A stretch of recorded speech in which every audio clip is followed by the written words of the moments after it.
Елдің өзіндік жүріс-тұрыс әдебі, менталитеті және мәдениеті бар. Осы елде келіссөз жүргізем дегендерге бір қатар егжей-тегжейлерден хабардар болғаны жөн болады. Армысыздар, эфирде этикет бағдарламасы. Бүгін біз Қытай елінің өкілдерімен қарым-қатынас орнату ерекшеліктері жайында баяндаймыз. Күншығыс елінің этикеті салт-жораларға, үлкендерге құрмет көрсету мен ұстамдылыққа негізделген. Бұл мемлекеттің іскер адамдары барлық мән-жайды ескереді. Олар амандасқаныңызға, сәлемдесуге жауап қайтарғаныңыз және визит карталарын бергеніңізге мән береді.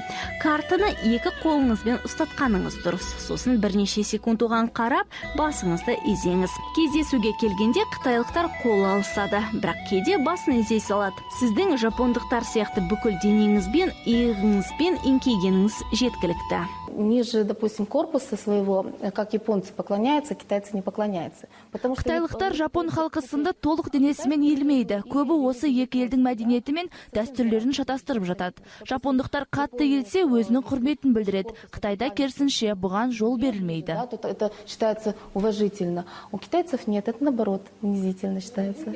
Қытай азаматымен сөйлеспес бұрын оның лауазымы немесе атағын айтуыңыз қажет. Оған құрмет білдіру үшін мырза әлде ханым десеңіз тіпті жарайды. Бұл сөзді аты жөнінің алдында айтқан дұрыс. Тек тегін ғана атап қойып жеткіліксіз. Сонымен қатар шетелдіктермен әңгімелескенде міндетті түрде араңыздағы қашықтықты сақтау керек. Арқасынан немесе иығынан ұстап қалуға рұқсат берілмейді. Қытайда іскерлік әріптестікті делдалдар арқылы орнатқан жөн. Бас қосудың алдында Қытай бизнес қауымдастығының өкілі тарапынан қолдау көрсетілетін анықтаңыз. Жаныңызға кәсіби аудармашыны ертіп алыңыз. Әйтпесе бір-біріңізді түсінбей, ыңғайсыз жағдайға түсіп қалуыңыз әбден мүмкін.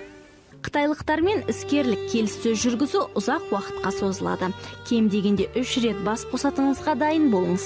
Шығыс елдерінде теріс жауап қайтарғанда жоқ деген сөзді қолданбауға тырысыңыз. Бұл әдепсіздіктің шегі болып саналады. Егер келіспеушілігіңізді білдіргіңіз келсе, бұл ұсынысты әлі де ойластыруым қажет, немесе шешім қабылдауға аз уақыт бердіңіз деп айта салыңыз. Келіссөз сәтті жүзеге ассын десеңіз, келесі ережелерді естен шығармаңыз.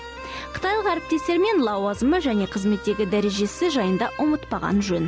Екі жақты ойлау, жөнсіз әзіл айту және ағайындылық туралы ұмытыңыз. Әдепсіз түрде теріс жауап беру немесе жұрт алдында дауға ұласуға рұқсат жоқ. В Китае нет такого, что если ты женщина-бизнесмен. Қытайда өз кәсібімен айналысатын әйел адамға ешқандай жеңілдік берілмейді. Олар нәзік жанды әріптесіне киімін алып беріп, немесе орындығын жақындатуды жөн санамайды. Өйткені олар әйел адам және ер адам деп бөлмейді. Бизнеспен айналысқаныңыз ғана маңызға ие. Раз ты занимаешься бизнесом, ты одинаков. Тағы бір маңызды жайт ол сыйлық алмасу дәстүрі.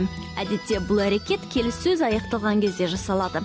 Әйтпесе сіздің серіктестігіңіз пара беріп жатыр ма деп ойлап қалуы мүмкін. Кейін басқа кездесулерде бас қосқанда мүлдем сыйлық бермеңіз. Оны таңдағанда пайдаға жарамдысына басымдық беріңіз. Іскерлік кәдесый тартсаңыз тіпті жақсы. Сағат, орамал, жеміс, гүл және 4 саны бар сыйлықтарды бермеңіз. Өйткені 4 саны шығыста өліммен байланыстырылады. Қытайда пышақ сынды өткір сыйлықтарды да табыс ету жөнсіз болады. Бұл заттар керісінше қарым-қатынасты үзу деген мағынаны білдіреді. Оданда оны қызыл түсті қорапқа салып, жіппен байлағаныңыз дұрыс. Себебі Қытайда бұл түс сәттілік, бақыт және қуаныш әкеледі деп саналады. Алайда хат жазғанда мұны мүлдем қолданбауға тырысыңыз. Себебі жазбаны оқыған адам сіз онымен байланысыңызды үзгіңіз келеді деп ойлап қалуы мүмкін. Қытайлық әріптестер дастархан басында келіссөз жүргізуді жалғастырады. Мұндай кезде келесі жайттарды ұмытпаңыздар. Алдымен барлық ұсынылған тағам түрінен дәм татып көріңіз. Кешті ұйымдастырған азамат тілекті бірінші болып айтады. Ас ішіп біткенде тәрелкеңіз бос қалмасын. Тамақ ішуге арналған таяқшаларды кеспе немесе күрішке тігінен салып қоймаңыз.